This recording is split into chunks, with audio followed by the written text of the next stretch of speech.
Ok, alors normalement nous sommes en ligne, donc bonjour à tous. Je suis ravie de vous retrouver du coup pour faire ce démarrage d'Indigo Pulse, donc qui est notre semaine de webinaire qui va vraiment vous aider à pouvoir vous projeter dans une carrière RSE. Au programme de nos 3 jours, on va découvrir pas mal de parcours super inspirants, pouvoir recevoir un maximum de conseils concrets, pouvoir mieux comprendre aussi tous les acteurs qui s'engagent dans une démarche RSE. Pour tous ceux qui ne nous connaissent pas, donc nous sommes l'école Indigo. On a vraiment pour mission de former toutes les personnes qui souhaitent rendre la RSE aussi concrète et actionnable que possible en entreprise. Et de notre côté, la reconversion, ça nous connaît puisque plus de 90% de nos alumni sont passés par une transition professionnelle. Aujourd'hui, on démarre assez fort avec notre première table ronde, donc le face à face. Notre objectif aujourd'hui, ça va être vraiment de mieux comprendre les entreprises, mais aussi les acteurs au sein de ces entreprises qui composent et qui structurent les pôles RSE, de comprendre aussi lorsqu'on se lance, lorsqu'on candidate, lorsqu'on passe des entretiens, finalement, comment est-ce qu'on fait pour se démarquer, optimiser un maximum ses chances pour être la prochaine pépite qui est recrutée. Donc avant de vous présenter nos speakers du jour, je tenais juste à vous dire qu'on va prendre les questions qui seront posées dans le chat à la fin de cet échange. Donc avec nous aujourd'hui, même si je les laisserai se présenter eux-mêmes de vive voix, nous avons Emmanuelle qui est la fondatrice de Talent et Impact, Simon qui est Head of Impact chez Advisory, et Juliette qui est responsable RSE chez Foodles. Je suis également accompagnée par Cyrine, notre responsable des admissions chez Indigo. Et du coup, je vais vous laisser la main pour pouvoir vous présenter, nous dire un petit peu ce que vous faites, nous parler rapidement de vos entreprises. Emmanuel, si tu veux bien commencer ce petit tour de table. Merci Sephora, bonjour à toutes et à tous. Donc oui, moi j'ai créé Talent et Impact il y a 5 ans, en 2020. C'était un prolongement naturel de ce que je faisais avant. Et donc concrètement, moi ça fait 6 ans que j'accompagne des personnes, notamment vers les métiers de la RSE et plus largement vers l'impact. Donc je recrute aussi bien pour des acteurs de l'économie sociale et solidaire que tout ce qu'on appelle aujourd'hui entreprise à impact et métiers engagés. Talent et Impact, on est un cabinet de recrutement et on fait aussi de l'accompagnement de dirigeants avec un objectif de rendre des organisations plus vertueuses et qui permettent au plus grand nombre d'être épanouis professionnellement. On est société à mission et également entreprise de l'ESS. Voilà, je vais être contente de pouvoir essayer de mettre un peu de lumière sur ce qui peut faciliter les reconversions et les transitions, notamment vers les métiers de la RSE. Super, merci beaucoup Emmanuel. Simon, si tu peux prendre la suite. Bonjour à tous et à toutes. Donc moi, c'est Simon, j'ai 34 ans, je suis lillois. Aujourd'hui, je suis Head of Impact chez Advisory, donc c'est une ESN. Ça fait 2 ans et demi que j'y suis. Et avant ça, historiquement, je viens de la communication. J'ai été responsable RSE chez Devred, l'enseigne de prêt-à-porter. Et j'ai aussi fait 2 ans à mon compte en tant que freelance sur de l'accompagnement RSE et communication responsable. Donc la reconversion, ça me parle un petit peu. Et puis, je ferai de mon mieux pour essayer de répondre à vos questions. Merci beaucoup Simon. Juliette, je te laisse te présenter également. Bonjour à toutes et à tous. Donc Juliette, je suis responsable RSE chez Foodles, donc qui est une solution de cantine d'entreprise via des frigos connectés. Avant ça, j'étais chargée de projet RSE chez Transgourmet, donc toujours dans l'alimentaire. Et encore avant ça, j'étais dans une start-up de l'économie circulaire dans le bâtiment. Mais j'ai de base un diplôme en agro, donc c'est pour ça que je suis maintenant dans un métier qui combine food et RSE.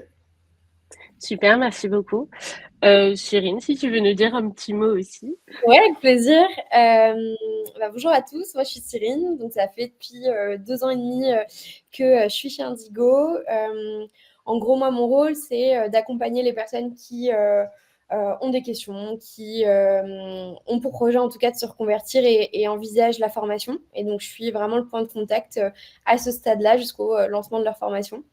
Voilà à peu près tout ce qu'il y a à savoir sur moi. Super, merci beaucoup. Je vous propose du coup qu'on démarre sur nos premières questions. Je pense qu'on peut démarrer peut-être sur les attentes des recruteurs. Là, on est en début d'année.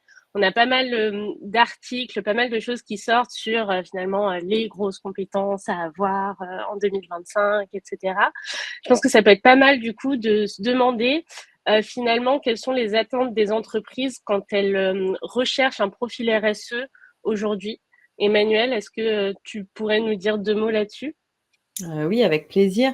Sans surprise, les attentes des entreprises, elles sont très variables et elles dépendent vraiment du secteur, de la taille de l'organisation, de la composition éventuelle déjà d'une équipe RSE. Donc, c'est un peu difficile de faire une réponse concise.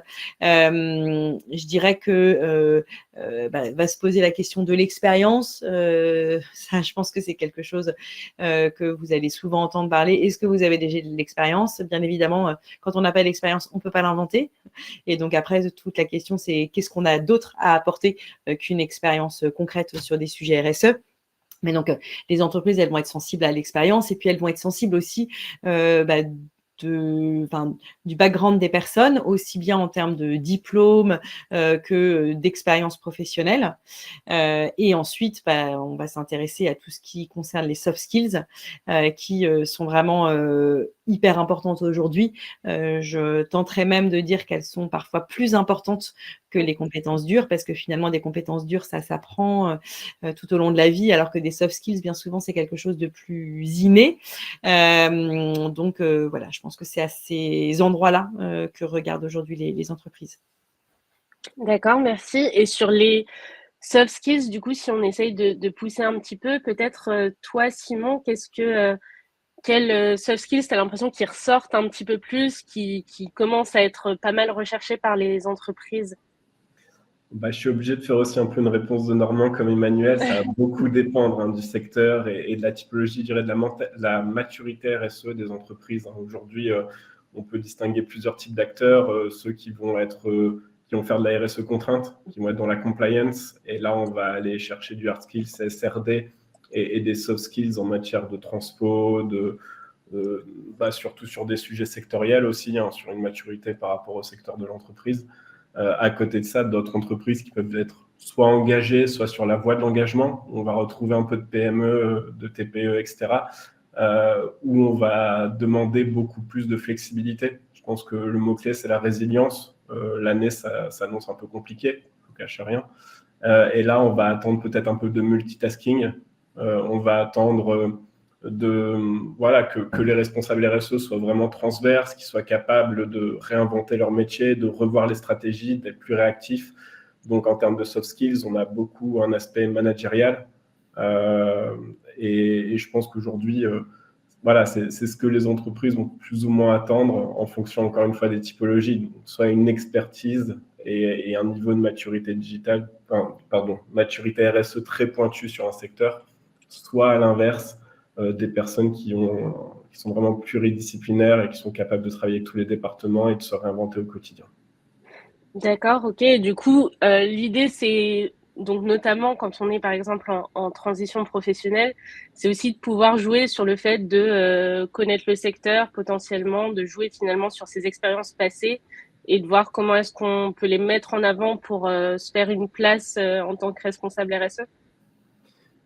C'est ça, et l'idée, c'est de se vendre, donc d'être capable de se démarquer. Je pense qu'il y a un socle commun qui est la RSE traditionnelle, qui est l'ISO 26000, qu'on peut facilement valoriser avec du B Corp, avec du UCI, en montrant qu'on est quelqu'un qui a les connaissances de base en RSE.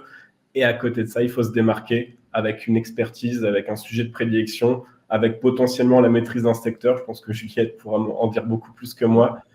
Mais voilà, l'idée, c'est effectivement de garantir, d'être rassurant sur le fait qu'on maîtrise la RSE, qu'on a ce socle commun qui est maîtrisé, tout en étant capable de se différencier sur des sujets très pointus. D'accord. Et oui, effectivement, Juliette, est-ce que toi, tu peux peut-être nous parler de ton expérience personnelle? Comment est-ce que tu es arrivée du coup jusqu'à ton poste et comment est-ce que tu as peut-être mis en valeur ces expériences que tu avais eues précédemment pour trouver ton poste chez Foodles aujourd'hui? Oui, complètement. Je pense que Peut-être dans ma première expérience en start-up, je sortais d'école, en toute transparence, les compétences techniques de base, c'était du très théorique, quoi. Donc je pense que ça m'a beaucoup appris sur le savoir-être. C'était typiquement, une start-up, on était moins de 10 personnes, donc on faisait tous un peu de tout. Et ensuite, mon expérience dans un grand groupe, là, pour le coup, c'était beaucoup plus carré. On suivait des normes ISO, on faisait des bilans carbone. Enfin, c'était très hard skill pour le coup. Et du coup, je pense que ça m'a aidé de voir les deux pour démarquer mon profil chez Foodles. Parce que je rejoins tout à fait ce qui a été dit. À mon sens, il faut avoir un socle oui, technique, donc bilan carbone, tout ce qui est les normes, etc.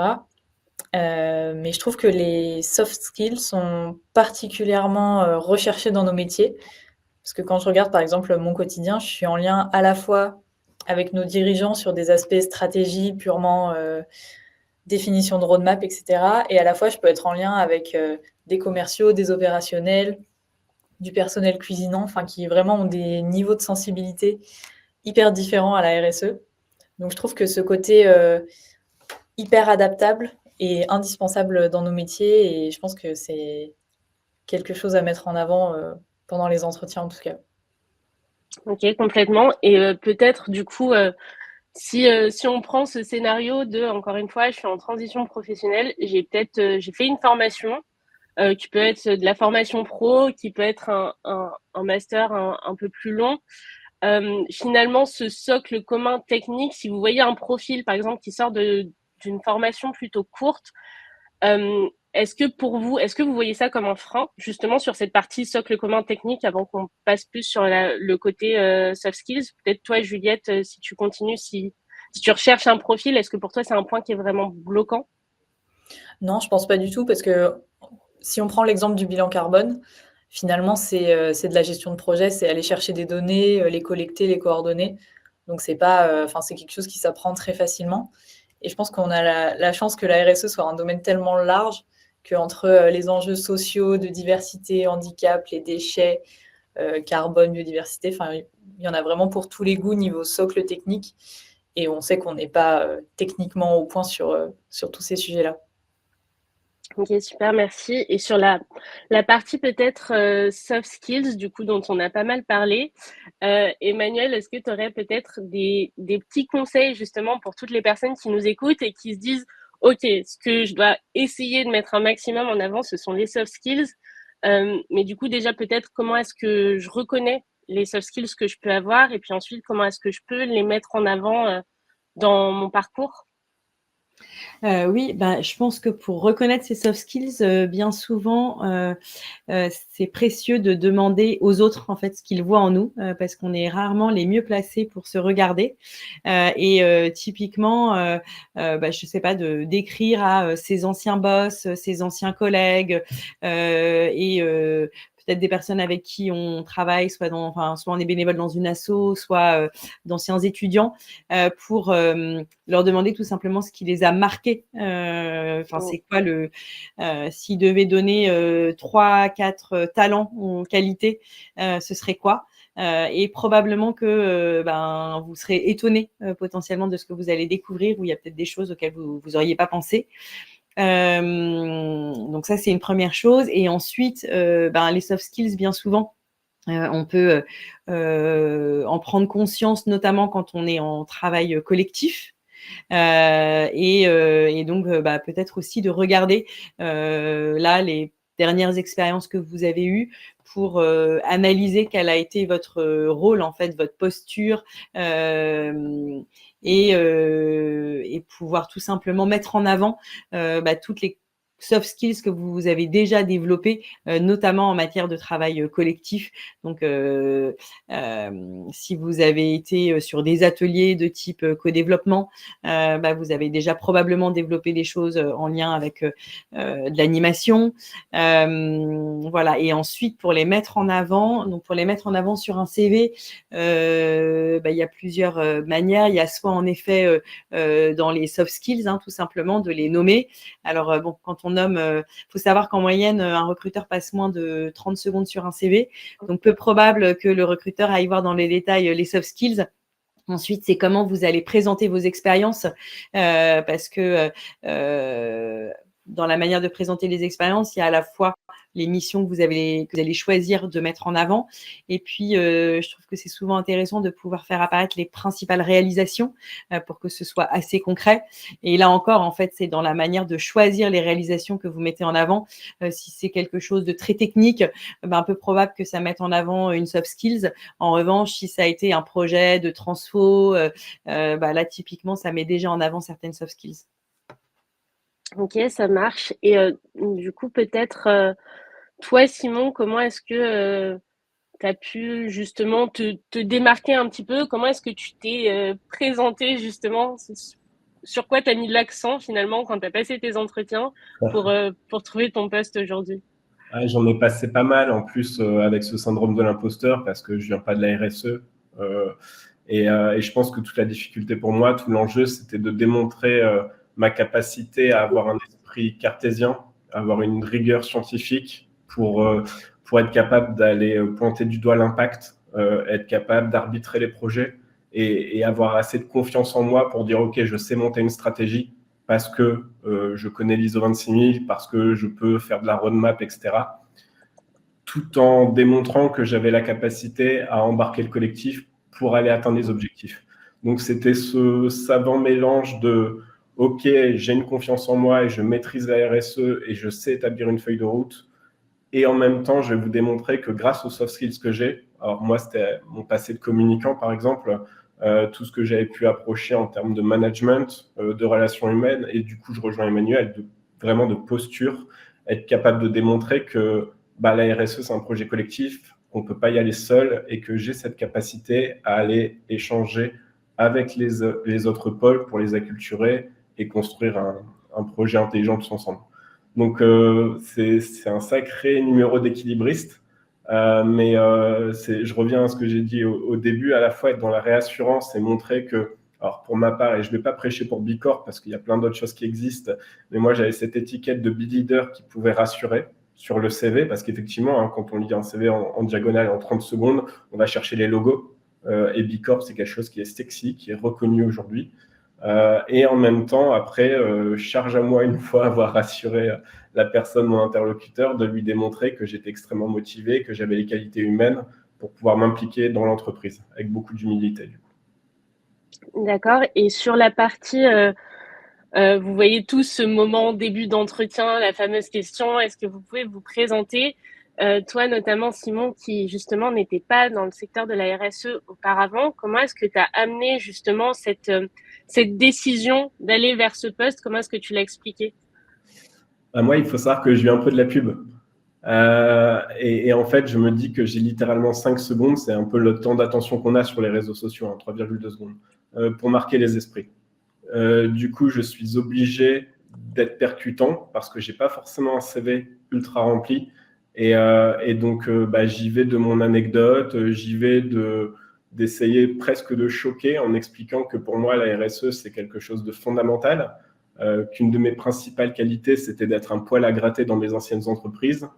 Et l'objectif pour moi, c'est d'être très rapidement, c'est presque de faire croire que j'ai une énorme confiance en moi. Ce qui n'est pas du tout le cas, mais c'est un exercice de communication, c'est un entretien. On a très peu de temps pour marquer l'esprit. Il faut savoir se différencier, se démarquer de tous les autres candidats qui, pour certains, ont d'excellents CV. Et comment le faire? De mon côté, en tout cas, sur les soft skills, et montrer que je suis un bon communicant, que je suis extrêmement motivé et que je sais capter l'attention. D'accord. Emmanuel, est-ce que peut-être tu pourrais rebondir là-dessus? Moi, j'ai aussi quelque chose qui me vient. C'est souvent ce qu'on entend beaucoup, c'est voilà, je veux devenir responsable RSE parce que je suis à la recherche d'un métier qui a plus de sens pour moi. C'est un mot qu'on emploie beaucoup et qui peut-être perd un petit peu de son sens pour le coup. Pour toi, comment est-ce qu'on peut justement expliquer ce qui nous attire dans la RSE sans en fait tomber dans un espèce de cliché qui peut peut-être sembler un petit peu vide? Ouais, bah, c'est sûr que la quête de sens, enfin le mot sens, en fait, il a été un peu galvaudé ces dernières années et ce qui est certain, c'est que ce qui fait sens pour l'un fait pas forcément sens pour l'autre. Donc c'est un sujet qui est éminemment personnel et on peut trouver un job qui a du sens, pas du tout dans l'impact d'ailleurs. Enfin moi je fais vraiment la différence entre quête de sens et quête d'impact. Pour moi, c'est pas la même chose. Et ensuite, bah, moi déjà, j'avais envie de commencer en disant qu'à partir du moment où on est reçu en entretien, c'est déjà énorme en fait. Parce que passer la barrière du CV, c'est certainement ce qu'il y a de plus difficile. Parce qu'en plus, c'est totalement subjectif, hein, le CV. C'est une carte de visite, mais ça ne veut absolument rien dire sur soi. Et donc, à partir du moment où on va en entretien, c'est déjà un super point de départ parce que la personne, elle ne vous reçoit pas pour vous faire plaisir. Hein, elle vous reçoit parce qu'elle est vraiment intéressée. Et je le dis parce que je pense qu'on peut avoir tendance à se mettre dans un rapport qui n'est pas forcément très égal vis-à-vis de son interlocuteur. Or, si la personne, elle vous reçoit, c'est qu'elle est intéressée par vous et donc je pense que c'est au contraire hyper important, d'être dans une posture d'égal à égal c'est pas toujours facile de prendre conscience de sa valeur, mais en fait, si vous êtes reçu en entretien, c'est que vous avez de la valeur et donc c'est de réfléchir à ce que vous allez pouvoir apporter. Moi, dans les grands conseils, c'est vraiment d'être 100% vous-même, parce qu'en fait, si on vous choisit, on vous choisira pour la personne que vous êtes. Et donc, précisément, en fait, vous êtes forcément unique et singulier. Et donc, moi, je vous invite à mettre ça en avant. Et ce qui fait que vous avez choisi de faire cette formation, de vous reconvertir, il y a probablement plein de sujets qui sont éminemment personnels. Et il ne faut pas avoir peur de parler de soi et d'éléments personnels en entretien. Parfois, on a l'impression en tout cas, je pense qu'il y a un peu des a priori ou des idées préconçues sur ce qu'attend un recruteur. Et en fait, un recruteur, c'est un humain comme tout le monde. Si quelque part, vous ne plaisez pas à la personne, en fait, c'est pas grave parce que ça veut dire qu'a priori, vous n'alliez pas pouvoir fonctionner ensemble. Et donc, faire confiance finalement à la rencontre et au fait que c'est en étant vous-même, en parlant de vous, en sachant dire aussi ce qui vous a plu, pas plu dans le passé. Et ce qui vous fait vibrer aussi aujourd'hui, en fait. C'est donner envie en montrant ce qui fait vibrer. Et donc ça suppose quand même d'avoir un peu travaillé sur vous pour vous connaître, parce qu'il n'y a que comme ça qu'on peut parler de soi. Et donc même quand on n'aime pas parler de soi, parce qu'on aime rarement parler de soi, en tout cas, voilà, je pense qu'on est sympa en étant soi-même, en étant souriant et en montrant qu'on a travaillé sur soi, qu'on a réfléchi et que c'est pas juste parce que la RSE, c'est à la mode qu'on a choisi de suivre cette formation. Super, merci beaucoup Emmanuel. Juliette, je voulais qu'on revienne aussi sur un point peut-être sur ce qu'est le métier de responsable RSE, même si on en a un petit peu parlé. Moi, je me demande finalement comment est-ce qu'il est peut-être en train d'évoluer aussi ce métier et finalement où est-ce qu'on le place un petit peu. Est-ce que c'est un métier très opérationnel? Est-ce que c'est un métier avec une grosse dimension stratégique? Est-ce que c'est un petit peu hybride? Je pense qu'on en a. Enfin, évidemment, il existe plein de réalités métiers différentes, mais toi, je me demandais ce que tu en pensais et où est-ce que tu le places un petit peu sur ce curseur-là. Je pense que le métier évolue avec la connaissance des enjeux, tout simplement, parce je pense que les entreprises prennent de plus en plus conscience que la RSE, c'est pas que de l'environnement, c'est quelque chose de systémique, que ça inclut des enjeux hyper variés. Donc, un responsable RSE qui pouvait être rattaché avant peut-être à, je sais pas, au market, à la com, à la qualité, au RH, peut-être que ça vaut le coup d'en faire un pôle à part, rattaché au COMEX. Je pense que ça, c'est le schéma idéal. Mais ouais, pour moi, c'est un rôle qui devient de plus en plus hybride, aussi parce que les différents services de l'entreprise prennent en main les sujets RSE. Donc, le responsable RSE, pour moi, fait de moins en moins d'opérationnel. C'est plutôt de la pédagogie et de l'accompagnement des autres pour que ces enjeux soient vraiment pris en main dans chacun des services. Donc, ouais, je dirais hybride à la fois dans la stratégie versus opérationnelle. Il y a quand même un peu des deux encore. Et à la fois hybride sur les sujets, parce qu'un responsable RSE traite finalement des sujets de plus en plus variés et de plus en plus considérés, on va dire, pour la direction des entreprises. D'accord. Est-ce que Simon, toi, tu as ce même ressenti sur l'évolution peut-être du poste de responsable RSE? Oui, et encore une fois, tout va dépendre de la typologie d'entreprise, mais oui, on a à la fois un regard stratégique et il y a une maturité croissante sur la RSE, et effectivement, on est amené de plus en plus à travailler avec les CODIR, avec les investisseurs, etc. C'est évident. D'ailleurs, on a une approche beaucoup plus héroïste de notre métier qu'on ne pouvait l'avoir dans le passé.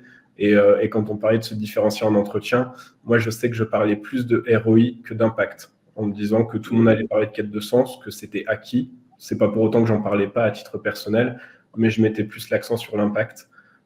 Côté ROI, pour parler la même langue que les décideurs et montrer que j'avais une vision aussi stratégique des enjeux de l'entreprise. Mais du coup, il y a cette dimension-là. Et en même temps, on ne va pas se mentir, et c'est encore le cas dans beaucoup de boîtes, il y a quand même ce côté opérationnel qui reste important, parce qu'une démarche sur le long terme, ça n'embarque pas.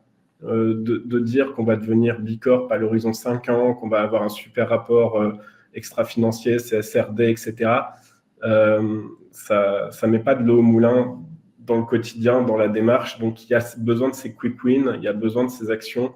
Et du coup, encore une fois, c'est trouver le compromis entre montrer à l'ensemble des collaborateurs qu'il y a des actions concrètes, terrain, qu'on est à leur côté et que ça avance, tout en ayant un cap qui va nous emmener sur une trajectoire RSE, impact sur le long terme.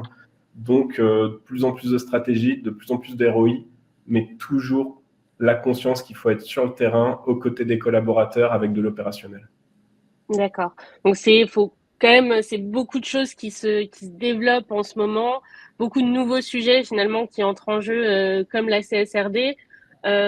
Moi, je me demande si, pour toutes les personnes peut-être qui n'ont pas encore passé le pas de la formation et qui sont encore en plein questionnement là-dessus. Alors, premièrement, comment est-ce que je me renseigne? Enfin, comment est-ce que j'en découvre plus sur les sujets de la RSE? Est-ce qu'il y a des événements, des groupes peut-être à rejoindre? Et comment est-ce que je commence à peut-être entamer la discussion avec des personnes qui sont, elles, déjà dans le secteur de la RSE et qui peuvent m'apporter de l'information? Emmanuel, est-ce que tu aurais des conseils là-dessus? Alors peut-être que Simon et Juliette auront plus de conseils que moi, mais en tout cas moi ce à quoi je pense, en effet il y a quand même, alors ça dépend d'où est-ce qu'on habite. À Paris, je trouve qu'il y a énormément d'événements et il y en a de plus en plus un peu partout, heureusement. Il y a ProDurable qui est quand même le gros événement annuel où pour faire du réseau c'est vraiment top. Ça c'est vraiment pour moi ce qu'il y a de plus spécifique RSE. Il y a le C3D, le Collège des directeurs de développement durable, qui pareil, je pense que pour faire du réseau, et après, il ne faut pas hésiter à contacter des personnes, et puis certaines répondent, d'autres non. Et après, je pense qu'il y a plein d'organisations qui vont pas être spécifiquement RSE, mais qui, selon moi, permettent de vraiment gagner en culture générale et aussi en connaissance de l'écosystème. Et donc, je pense à des assos comme Make Sense qui proposent énormément de choses sur tout un tas de sujets. Le mouvement Impact France qui, chaque année, fin août, fait un gros événement à la fin de l'été, les universités d'été de l'économie de demain, qui sont vraiment c'est plein de conférences super inspirantes. Et en fait, moi, je vous invite à vraiment essayer de développer votre réseau parce que ça marche aussi beaucoup comme ça, le bouche à oreille et puis parce qu'en plus c'est que des gens hyper sympas. Il y a quand même un truc hyper bienveillant. Je trouve que quand on vient du privé ou les événements professionnels, c'est quand même rarement très fun et puis tout le monde est il y a un truc un peu grande famille et grande bienveillance qui fait quand même vachement de bien. Je connais un peu moins les événements en région, désolée parce que je suis encore beaucoup en Île-de-France, mais je sais aussi qu'il y en a plein un peu partout. Super, merci. Juliette, est-ce que tu as d'autres choses, toi, qui te viennent en tête? Je sais que sur Paris et aussi en région, il y a pas mal d'organismes qui proposent gratuitement de toutes sortes de fresques et d'ateliers. Je sais qu'on s'était retrouvés avec d'autres responsables RSE à faire une fresque de la biodiversité, je crois. C'était super intéressant. Et puis généralement, même si ce n'est pas des responsables RSE qui sont avec vous sur l'atelier, c'est des gens engagés. Donc souvent, ils connaissent aussi soit le responsable RSE de leur entreprise, soit d'autres leurs proches. Donc, ouais, pas hésiter à aller les rencontrer. Et je rejoins complètement Emmanuel sur le côté plus chaleureux et bienveillant, on va dire, de ce genre de réunion. Parce qu'au final, je pense que tous les responsables RSE, on sait qu'il faudra collaborer à un moment pour atteindre les objectifs, que ce soit climatique, biodiversité, d'inclusion, etc. Et donc, je trouve qu'il y a moins ce côté c'est un grand secret, on ne parle pas de nos stratégies. Je trouve qu'au contraire, il y a beaucoup de partage et on va piocher les idées chez les uns, chez les autres pour au final faire avancer tout le monde. Top. Simon, même question. Est-ce que tu as d'autres événements, d'autres groupes qui te viennent en tête? Comment est-ce que je fais finalement pour me tenir au courant et découvrir un peu plus la RSE? Je vais rejoindre Emmanuel et Juliette. Aujourd'hui, on a de la chance d'être dans un secteur qui a beaucoup de communautés, qui a beaucoup de cercles, qui a un état de l'art qui est très riche. Donc, trouver même du contenu open source, c'est pas ce qui manque. On peut se former aujourd'hui presque en autonomie. Et je sais qu'à titre personnel, Emmanuel a cité pas mal d'exemples. Juliette aussi, participer à une fresque et même devenir fresqueur. Aujourd'hui, c'est un petit plus dans le CV, c'est enrichissant, ça permet aussi de rencontrer des personnes. Moi, j'invite tout le monde à le faire. Nous, on a même créé notre propre fresque parce qu'il y a des fresques pour tout dans la vie. Et vous voyez que, en fait, on va très vite dans la RSE commencer à monter des initiatives collectives comme ça. Moi, j'appartiens à beaucoup trop de cercles où j'ai du mal aujourd'hui à tout suivre. Je vous ai parlé de Bicorp. L'intérêt, au-delà d'avoir le petit tampon sur le CV, c'est aussi d'intégrer un collectif. C'est pareil pour quasiment tous les labels qui se structurent en communauté. Il y a la communauté de vendredi, Impact at Work, qui existe, ESG Connect. Du coup, je dois avoir à peu près 5 ou 6 Slack. J'ai même une conversation avec des responsables RSE sur Telegram. Enfin, vous verrez qu'en fait, il faut juste oser aller frapper aux portes, intégrer des cercles et échanger avec les pairs parce qu'en fait, on a vraiment cette culture du partage, de ensemble, on va aller plus loin et il faut capitaliser là-dessus quand on se lance en RSE au début. Super, merci. Ça fait pas mal de petites choses, moi en tout cas, que j'ai pris en note et qu'on vous repartagera évidemment. Peut-être une dernière question avant de prendre les questions qui pourront être posées dans le chat. Comme la majorité là, des personnes qui nous écoutent sont passées par une reconversion ou en tout cas pensent à faire une transition professionnelle, pour vous, je dirais, quels sont les ou le grand frein qui peut se poser quand on est dans cette situation-là et peut-être quel conseil vous pourriez donner pour le dépasser? Emmanuel, si tu veux bien commencer. Oui, alors peut-être juste une petite question de clarification. Le grand frein, c'est vis-à-vis de soi, c'est ça Ouais, vis-à-vis de soi en tant que profil en reconversion qui cherche un poste de responsable RSE, par exemple. Et en tant qu'entreprise, qu'est-ce qui peut faire que ça va me faire tiquer ou peut-être que je vais avoir du mal à donner sa chance peut-être à quelqu'un qui est dans cette situation-là? Je pense qu'en France, quand même, ce qui est le plus difficile, c'est d'avoir de l'expérience. On va pas se mentir. Quand on est jeune diplômé, on nous demande d'avoir de l'expérience. Quand on est en reconversion, on nous demande de l'expérience. Enfin, il y a un vrai sujet autour de l'expérience. Et comme je le disais au début de l'échange, l'expérience, on peut pas l'inventer. En revanche, c'est pour ça que d'avoir des activités à côté, des activités bénévoles, par exemple. Simon citait en effet d'être fresqueur. Je pense que c'est une super idée. En fait, tout ce qui va pouvoir montrer que même si vous n'avez pas déjà d'expérience exactement là-dedans, vous avez fait quand même pas mal de choses qui s'en rapprochent, sans que ce soit forcément identique. Voilà. Et ensuite, moi, je dirais que ce qui peut vraiment être difficile, c'est de donner envie en entretien. Et donc, c'est en fait avoir confiance. Et donc, moi, mon conseil, c'est à la fois d'essayer de faire un maximum de rencontres et d'entretiens parce que c'est aussi un entraînement. Et comme je le disais déjà, mais j'insiste un peu là-dessus parce que je pense que c'est vraiment super important, c'est vraiment de se connaître soi pour savoir où est-ce qu'on a envie d'aller, où est-ce qu'on n'a pas envie d'aller. Parce que l'idée, c'est pas non plus que vous alliez prendre un poste qui vous corresponde pas, parce que c'est pas parce qu'on fait une reconversion professionnelle qu'on va forcément s'éclater.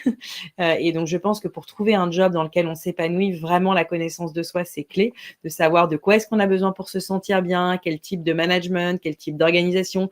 Il y a des gens qui ont besoin de télétravail, il y en a d'autres qui ont besoin d'être au bureau, il y en a qui ont besoin d'avoir un management qui donne des objectifs, il y en a d'autres qui ont besoin de pas avoir d'objectifs. Enfin, tout ça, c'est ultra et c'est très personnel et c'est vraiment clé pour se sentir bien.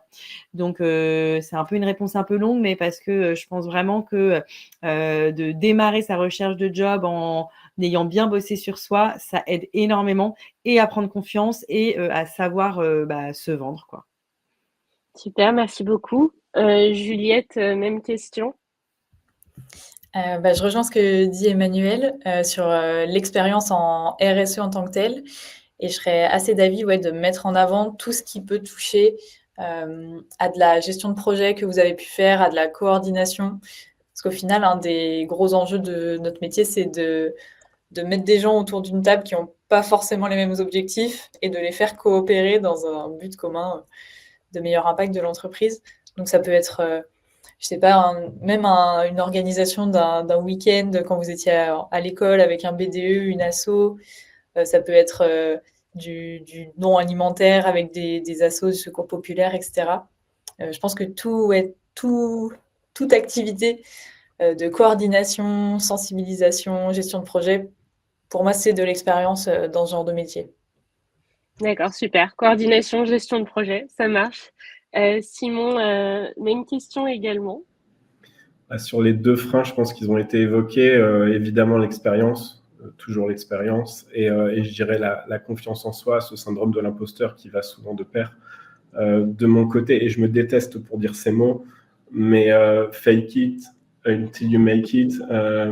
L'objectif pour moi, ça a été de démontrer que même si j'avais pas forcément les années d'expérience, j'avais la capacité à.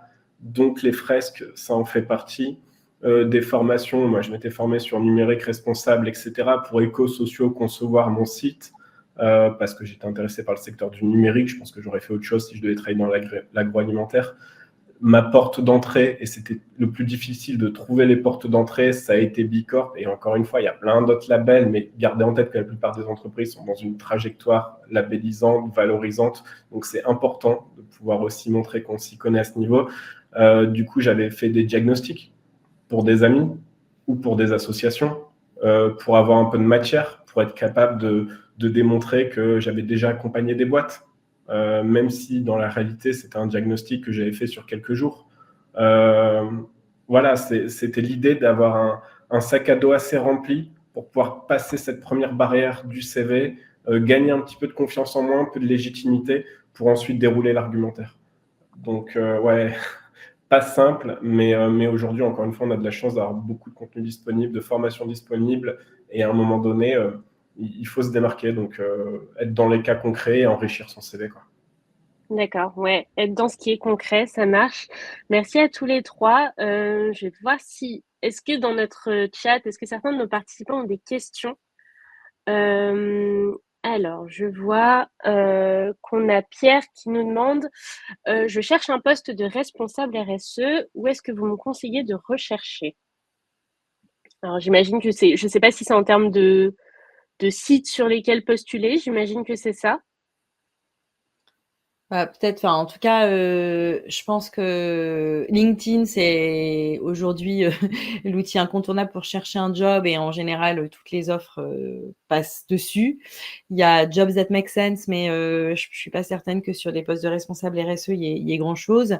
Il y a Birdeo qui est un cabinet qui fait que du recrutement de RSE. Voilà, et après, il y a tous les gros cabinets aussi qui aujourd'hui ont des spécialisations RSE. Donc, en général, et puis je pense que ça va permettre de répondre aussi à la question juste en dessous.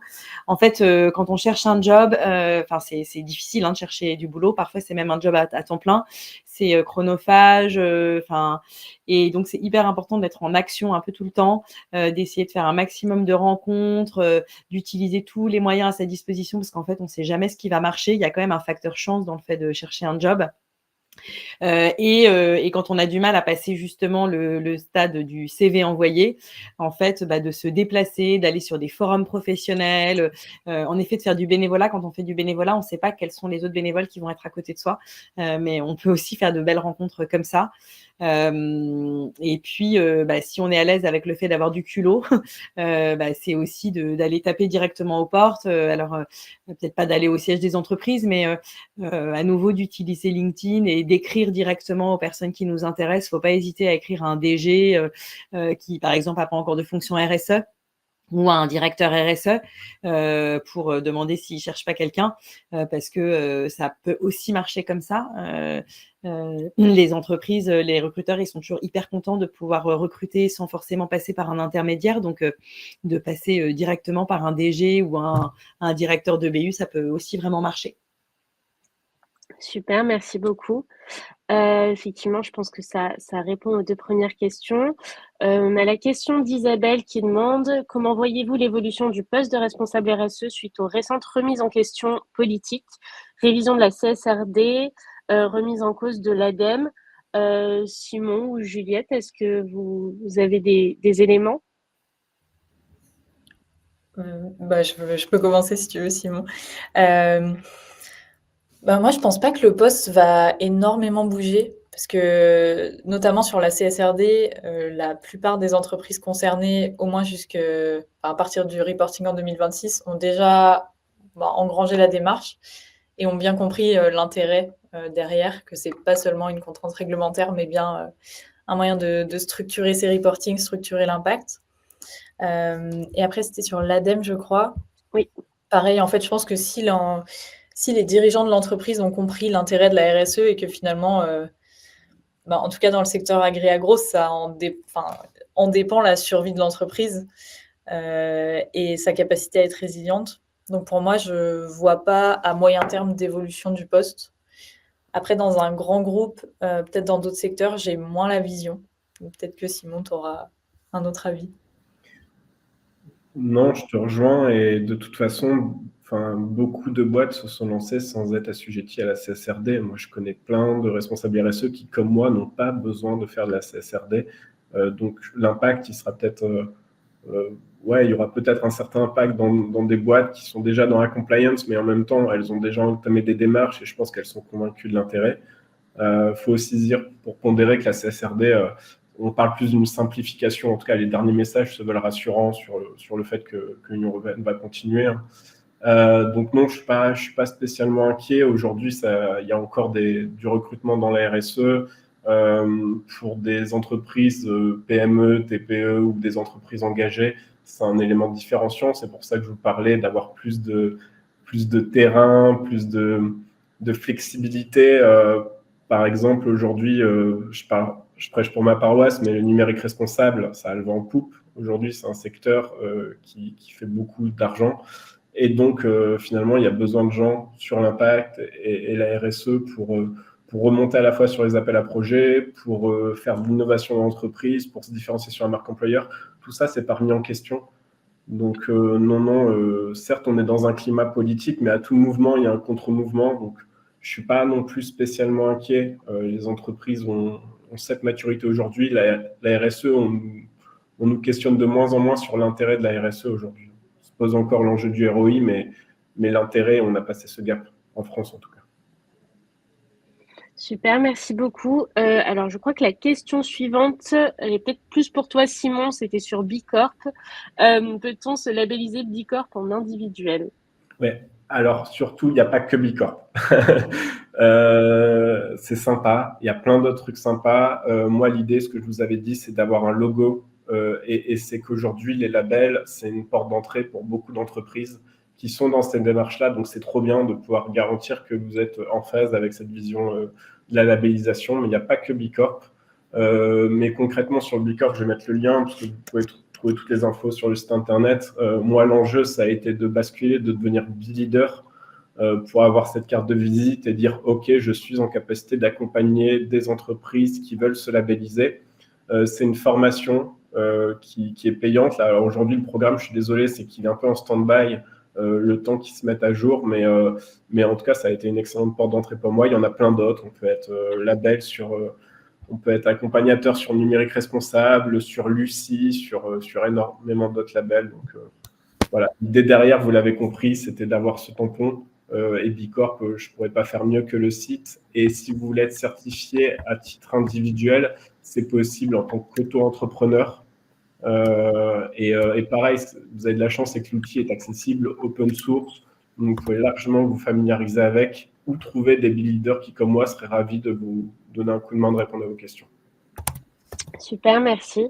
Alors, on ne pourra pas prendre toutes les questions. Il y en avait encore une sur, après une formation en RSE, est-ce qu'on peut se lancer comme consultant en RSE? C'est vrai qu'on n'en a pas beaucoup parlé. Donc, est-ce qu'on peut se lancer en tant que consultant RSE si on a du mal à trouver un job en temps plein comme responsable RSE? Emmanuel, peut-être, est-ce que tu as des éléments là-dessus? Alors, désolée, j'étais en train de répondre. Du coup, je n'ai pas écouté la question. Alors, la question, c'était après une formation en RSE, est-ce qu'on peut se lancer en tant que consultant RSE si on a un peu de mal à trouver un job en temps plein comme responsable RSE? Oui, alors il y a 2 manières de se lancer, soit en rejoignant un cabinet de conseil, soit en tant que freelance. En rejoignant un cabinet de conseil, alors je sais que parfois les cabinets de conseil, ils veulent prendre que des personnes qui ont déjà été consultants, mais en tout cas, je pense que de débuter en tant que consultant RSE, ça vaut le coup de tenter, parce que c'est aussi variable d'un cabinet à un autre. Et aujourd'hui, tous les grands cabinets de conseil, ils ont des practices RSE, puis ensuite il y a plein de petits cabinets spécialisés. Donc à nouveau, c'est vraiment en allant rencontrer qu'on peut affiner son choix et se dire est-ce que c'est fait ou pas pour soi. Et en tant que consultant RSE freelance, si on a l'élan de se lancer à son compte et que on se sent d'aller chercher des clients avec cette casquette-là, go. Je dirais que les métiers du conseil, ils sont faits pour certaines personnes et moins pour d'autres. Donc, à nouveau, c'est en se connaissant soi qu'on va sentir si on aime ou pas. En fait, quand on fait du conseil, bien souvent, on va pas forcément au bout des sujets. Et donc, il y a des personnes qui peuvent être un peu frustrées de ça et d'autres qui, au contraire, sont hyper contentes d'avoir en permanence des nouveaux sujets à traiter. Voilà. Et ensuite, le fait d'être freelance, il faut aussi être capable de vivre avec l'incertitude financière et des enjeux de développement commercial. Si on est en paix avec ces 2 éléments-là, je pense que c'est aussi un super moyen de gagner, de garder sa liberté. Il y a des avantages et des inconvénients, je pense, dans chacun des jobs. Il n'y a pas de job parfait et c'est vraiment en se connaissant qu'on sait ce qui peut nous convenir le mieux. Super, merci beaucoup. Alors écoutez, on arrive sur la fin de ce webinaire. Je tiens d'abord à remercier tous nos participants, remercier nos intervenants, Emmanuel, Simon, Juliette. Merci pour cet échange, merci pour tous vos conseils. Écoutez, pour tous ceux qui souhaitent poursuivre l'aventure Indigo Pulse, on se retrouve à 15h pour un rendez-vous Vie ma vie avec Caroline, qui est consultante RSE, pour le coup, chez l'agence Déclic. Pour tous ceux qui ont besoin d'un petit peu plus d'informations, vous pouvez nous retrouver sur notre site Join Indigo. Si vous souhaitez vous former, si vous êtes un petit peu en questionnement.